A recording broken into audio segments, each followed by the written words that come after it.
안녕하십니까. 자, 오늘은 지방세법의 출제 빈도 아주 높은 재산세 부분을 정리하겠습니다.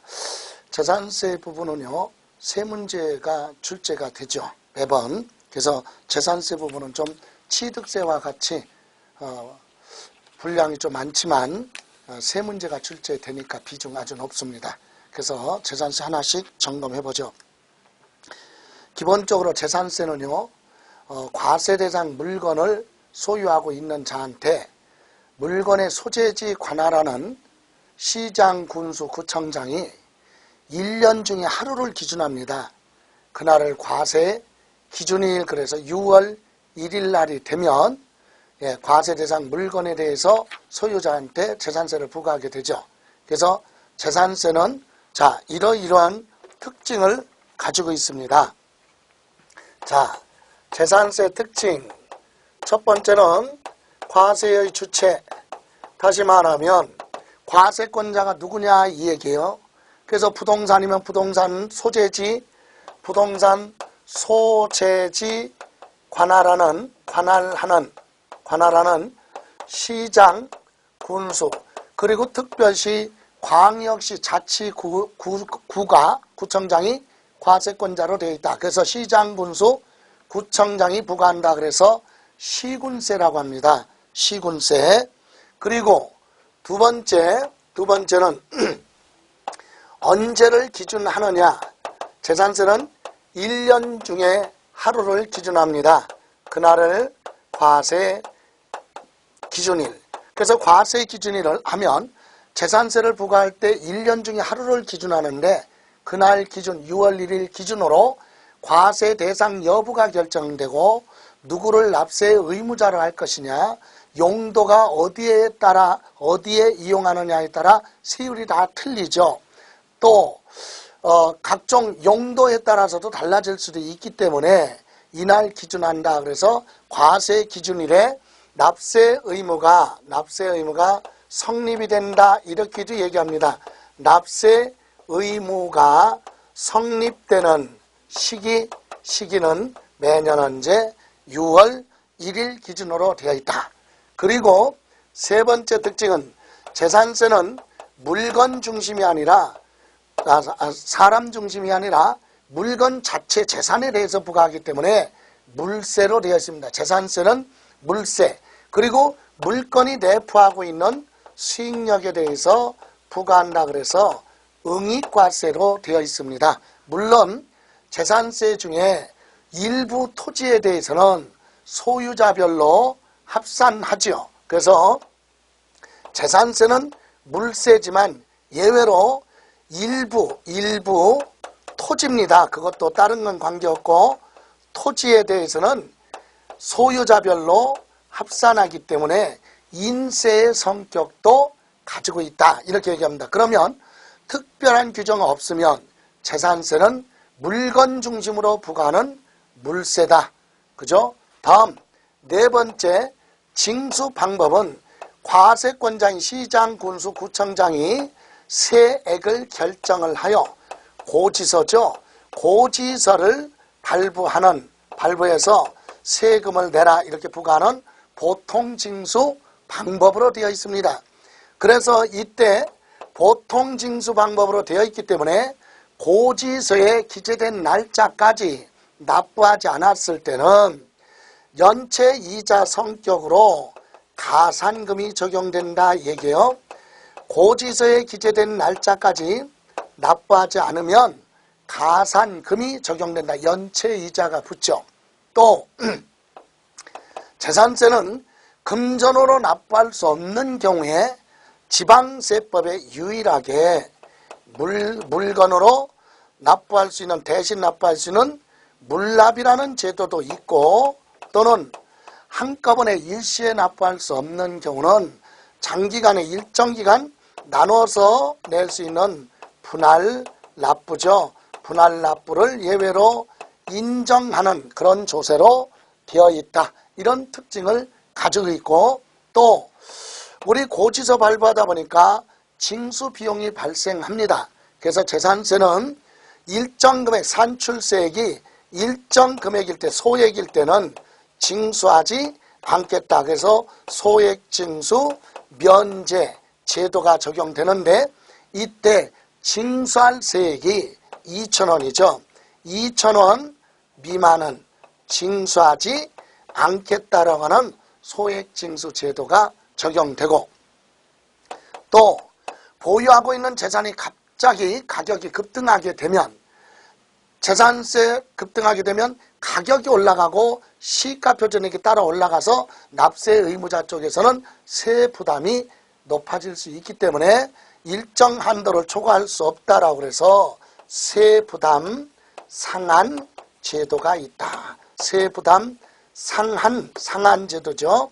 상한제 제도가 적용이 된다. 그래서 전년도 부과된 세액의 100분의 150을 초과할 수 없는 걸로 되어 있는데, 현재 개정 법률에는 100분의 160을 초과할 수 없다. 이렇게 입법 예고돼서 국회 심의 중에 있습니다. 그래서 이와 같은 특징을 가지고 있다. 그러면 이제 구체적으로 모든 세법을 공부하실 때는 항상 순서가 있다 그랬어요. 무엇에 대해서 세금 내라고 할 것이냐, 이걸 과세 대상이라고 하고, 누가 세금 내야 될 것이냐, 납세 의무자, 어떤 걸로 계산할 것이냐, 과세 표준, 그리고 몇 %냐, 세율, 그리고 스스로 내야 된다 그러면 신고 납부고, 과세권자가 세액을 결정해서 언제까지 내라 이렇게 고지서가 나오면 그 기재된 날짜까지 납부를 해서 납세 의무가 종결되는 보통징수 방법, 이런 제도, 요거에 대해서 순서대로 공부하시면 돼요. 그래서 먼저 과세 대상에 대해서 봅니다. 438쪽에 보시면 재산세 과세 대상이 있습니다. 과세 대상 또는 과세 물건이라고도 하죠. 근데 이것은 재산세는요, 항상 6월 1일입니다. 매년 과세 기준일 6월 1일이죠. 과세 기준일 현재에 뭘로? 사실상 현황으로 부과를 합니다. 사실상 현황으로 과세한다. 즉 6월 1일 사용하는 용도에 따라서 과세한다 이겁니다.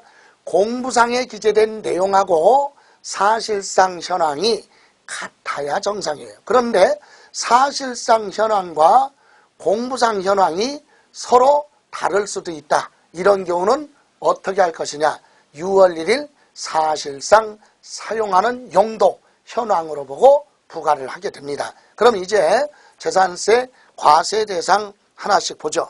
자, 시장, 군수, 구청장은 관할구역 안에 있는 첫 번째 부동산 중에서도 토지입니다. 토지.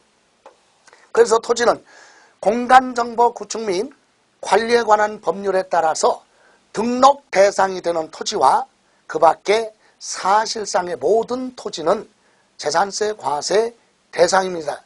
공간정보 구축 및 관리에 관한 법률 28가지 열거되어 있는 토지가 있죠. 지목이 전답, 과수원, 목장용지로부터 28번째 잡종지까지, 이와 같은 28개에 해당하는 그 토지와 아직 등재되지 않았지만 사실상에 조성된 모든 토지는 용도에 따라서 재산세를 부과하겠다. 그래서 모든 토지입니다. 그런데 조금 더 들어가면은요, 뒤에 가서 공부하겠지만 이 토지는 6월 1일 사용하는 용도에 따라서, 자, 첫 번째 종합, 합산, 과세하는 그런 토지가 있고, 또 하나는 별도, 합산, 과세하는 토지가 있고, 따로 띄어서 과세하는, 분리, 과세하는 토지, 이렇게 세 가지로 구분할 수 있습니다.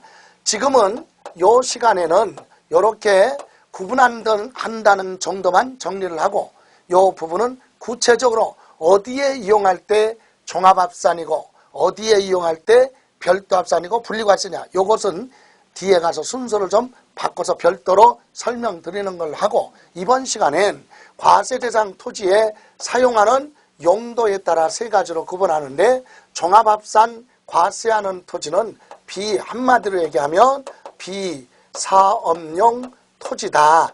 비사업용 토지 또는 비효율적이라고 하죠. 비효율적인 이런 토지에 대해서는 종합합산으로 합산해서 과세하겠다. 또 별도 합산은 사업용 토지죠. 사업에 이용하는 토지. 그리고 분리과세는 효율적으로 사용하고 있는 요건을 뭐한 거 충족한 요건을 갖춘 농지가 있어요.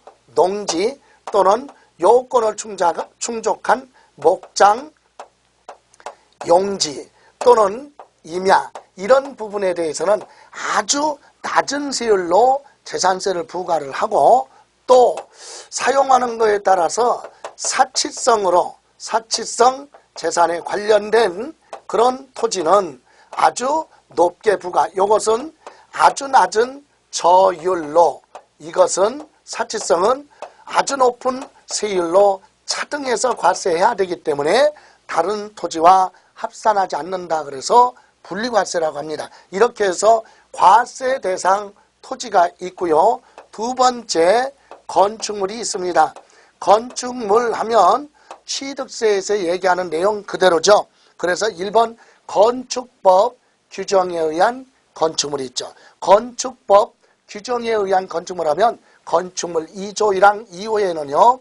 토지상에 설치된 공작물로서 지붕하고 기둥 또는 벽이 있는 것과 거기에 딸려있는 시설물을 얘기한다. 그래서 일반적으로 건물을 얘기하는 거고 또 하나는 토지 또는 지하 다른 구조물에 별도로 설치되는 시설물로서 레저 시설이나 저장 시설물이나 또는 저반 시설이나 도크 시설 또는 에너지 공급 시설이나 급배수 복개 시설 그리고 기타 시설물 이렇게 구분할 수 있죠. 그래서 지붕하고 기둥이 있으면 또는 지붕하고 벽이 있으면 뭘로 본다? 건물로 보죠. 그래서 건축법 규정에 의한 건축물과 별도의 시설물인데 중요한 건 거기에는 뭐가 있다 그런 것이 아니라 재산세 과세 대상은 건축물이다. 이렇게 이해하시면 되는데 이것도 6월 1일 사용하는 용도에 따라서 일반 상가 등의 건축물로 구분할 수 있고 이걸로 사용하고 있으면 재산세 부과할 때 차등합니다. 그리고 우리 공장 건축물로 사용하는 경우도 있을 것이고 그 다음에 사치성입니다. 사치성 건축물도 있죠. 어디에 이용하느냐에 따라서 재산세가 다 다릅니다. 그래서 지금은 과세 대상 건축물은 재산세 과세를 하되 6월 1일 사용하는 용도에 따라 이렇게 여러 가지로 구분해서 과세된다. 이런 정도만 이해하시면 될 것이고 다음 장에 보시면 자 439쪽 세 번째 과세 대상 주택이 있습니다.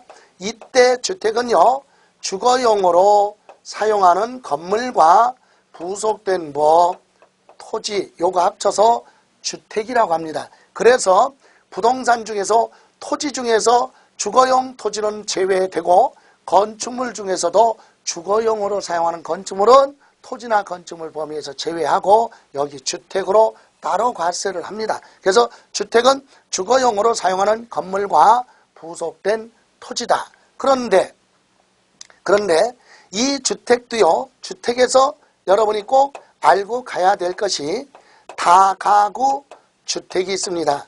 다가구 건축법에 다가구 주택으로 되어 있는데 이런 다가구 주택은 어디까지 주택으로 볼 것이냐 이 얘기예요. 그래서 다가구 주택은 주거용으로 사용하고 있는 독자적으로 가구별로 구획된 부분이 있죠. 그것을 각각 하나의 벌로 보겠다. 주택으로 본다. 그래서 다가구 주택은 독립된 항구를 즉 독자적으로 사용할 수 있도록 구획된 부분을 각각 뭘로 본다? 항구의 주택으로 본다. 그래서 독자적으로 구획된 부분을 항구의 벌로 주택으로 본다. 그래서 다가구 주택은 전체가 주택 하나가 아니라 세부담을 줄여주기 위해서 한 독자적으로 사용할 수 있도록 구획된 부분, 다가구 주택에 3층짜리 다가구 주택에 3가구가 살고 있으면 면적으로 나눠서 주택을 각각 3개로 보고 각각 계산한다. 그래서 다가구 주택 여러분 교재 보시면 다가구 주택 나와 있죠. 다가구 주택은 어디에 나와 있느냐. 주택에 보세요. 주택이란 세대의 세대원이 장기간 독립된 주거생활을 영위할 수 있도록 구조로 된 건축물 전부 또는 일부를 말한다. 부속된 토지까지. 이때 부속된 토지의 경계가 명백하지 않다. 그럴 때는 뭘로 본다? 바닥 면적의 10배까지를 부속된 토지로 보겠다. 그죠? 그리고 4번에 보시면 아파트, 연립주택 등 공동주택과 다가구 주택은 한 세대가 독자적으로 사용할 수 있도록 구획된 부분을 한 구의 주택으로 본다. 요거 기억하셔야 되고요. 또 하나 우리 겸용주택이 있습니다. 겸용주택 다시 말하면 한 구의 주택이라고 그러죠. 한 구의 주택이 있습니다.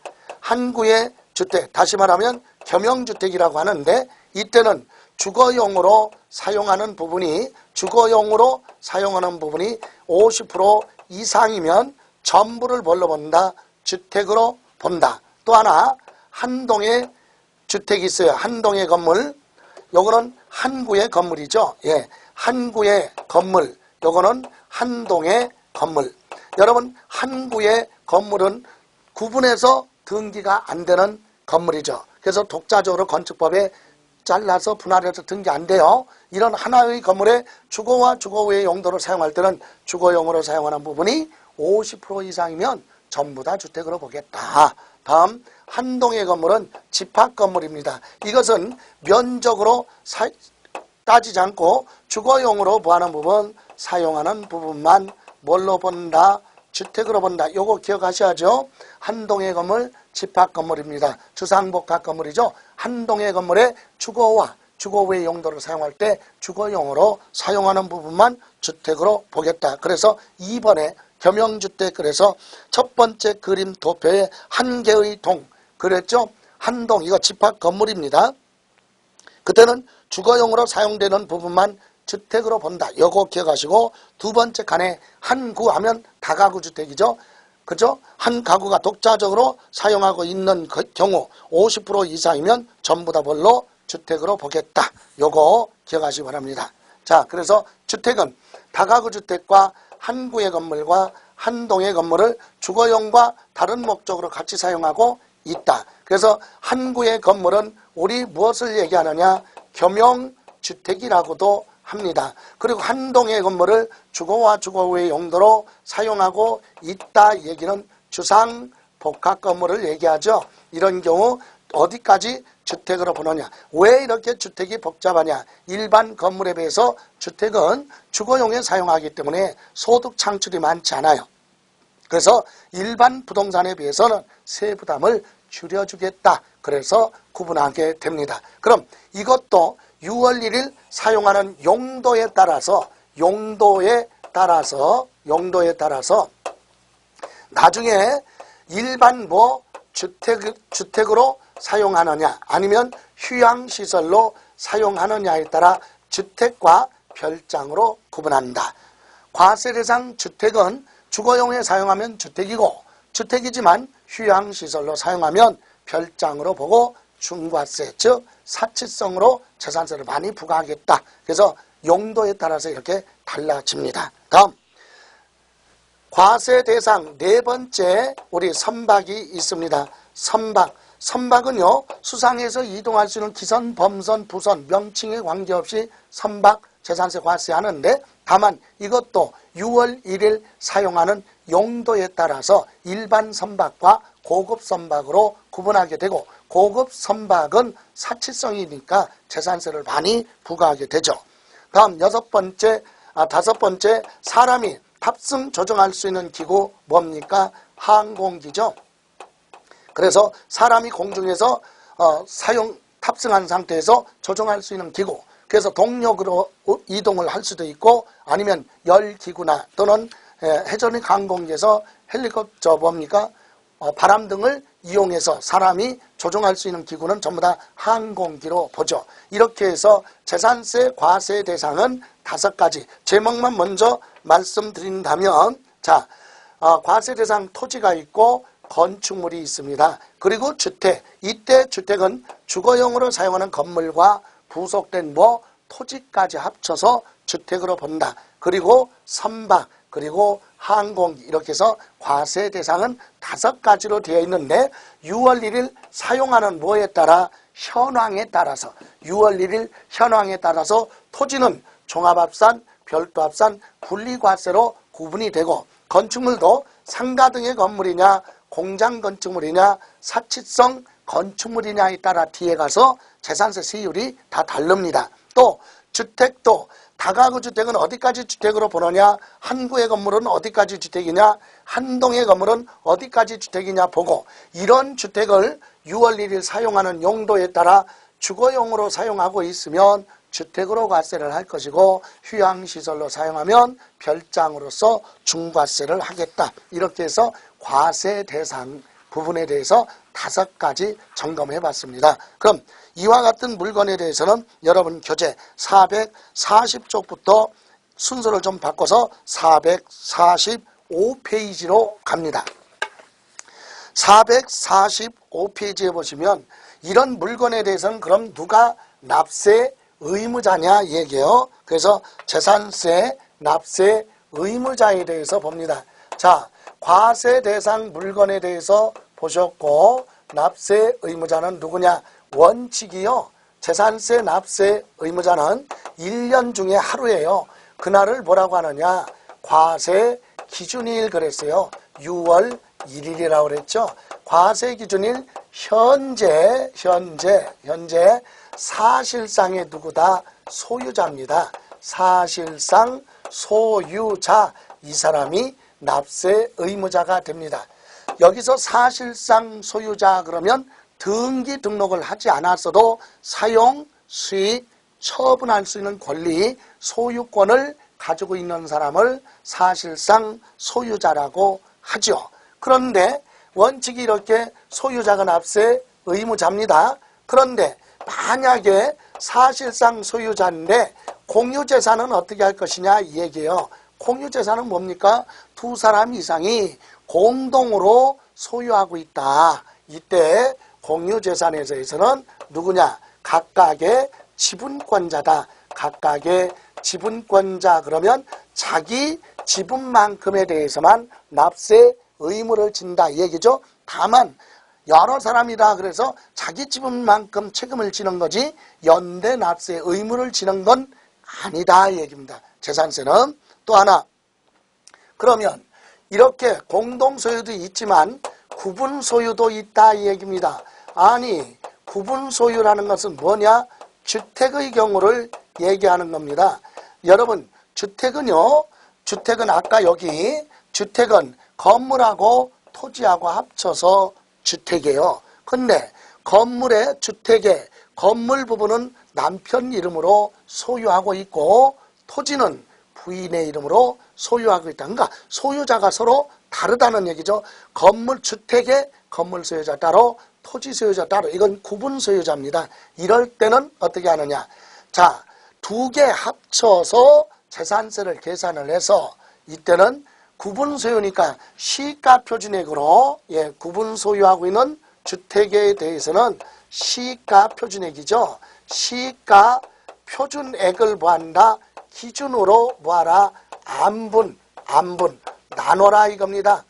시가 표준액 비율로 기준을 안분을 해서 각각 소유자를 납세 의무자, 주택의 건물과 토지 합쳐서 한꺼번에 재산세가 100만 원 나왔다. 그럼 시가 표준액 비율로 건물 소유자와 토지 소유자한테 재산세 100만 원을 안분 나눠서 각각 소유자를 납세 의무자로 하죠. 여기까지를 한번 교재에서 확인하고 갑니다.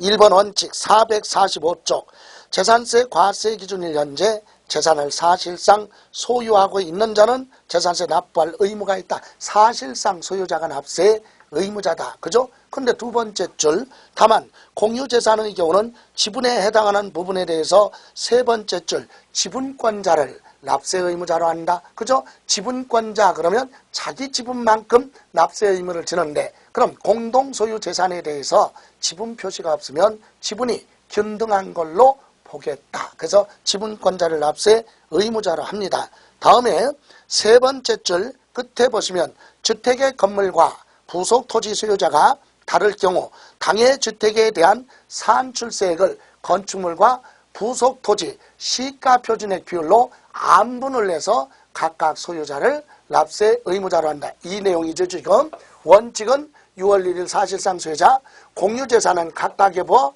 지분권자, 지분 표시가 없으면 균등한 걸로 본다 그랬고요. 주택을 구분해서 소유하고 있다. 건물하고 토지 따로따로 소유하고 있으면 재산세를 시가 표준액 비율로 기준으로 안분을 해서 각각 소유자를 납세 의무자로 합니다. 이렇게 해서 원칙이 납세 의무자 이렇게 나왔어요. 그런데 예외로 이런 경우는 자 위에서 원칙이 사실상 소유자가 납세 의무자다 그랬는데 사실상 소유자는 아니지만 이러이러한 경우에 이 사람들이 납세 의무자가 될 수 있다. 그죠? 어떤 사람이냐? 거기 교재 보시면 공부상 소유자입니다.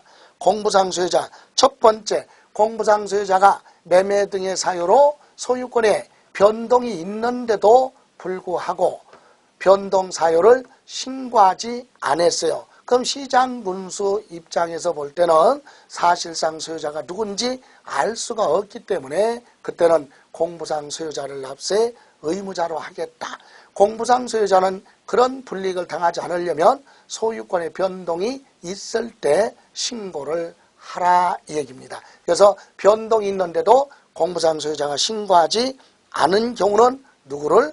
공부상 소유자, 이 사람을 납세 의무자로 한다. 그죠? 또 하나, 분명히 종중, 문중, 공동소유, 문중, 종중 소유 재산인데도 불구하고 개인의 이름으로 등기를 한 경우가 많이 있어요. 이런 경우도 신고를 하면 되죠. 내 개인 앞으로 등기는 되어 있지만 내 개인 재산이 아니라 이것은 종중재산이다. 이렇게 입증자료로 신고를 하면 종중을 납세 의무자로 할 텐데 신고를 하지 않았다면 개인의 이름으로 등기가 되어 있는 공부상 소유자를 납세 의무자로 하겠다.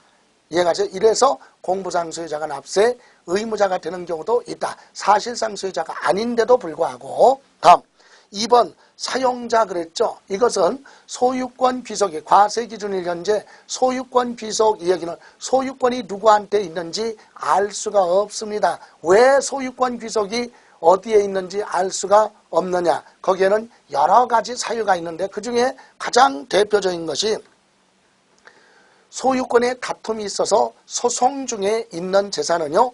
확정 판결이 아직 안 나왔을 경우에 소유권 귀속이 불분명하다 이렇게 얘기하고 또는 공부상 소유자가 장기간 행방불명 등으로 인하여 생사를 알 수가 없는 경우가 있습니다. 그럴 때도 소유권 귀속이 불분명한 사유로 보고 그때는 사용자를 납세 의무자로 합니다.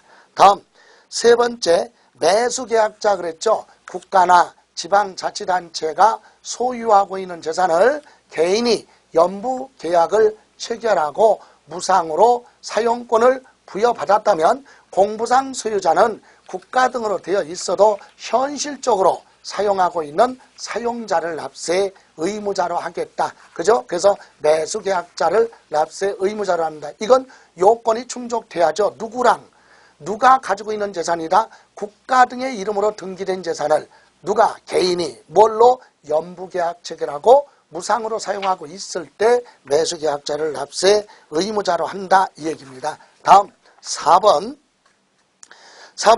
446쪽에 보시면 수탁자 그랬어요.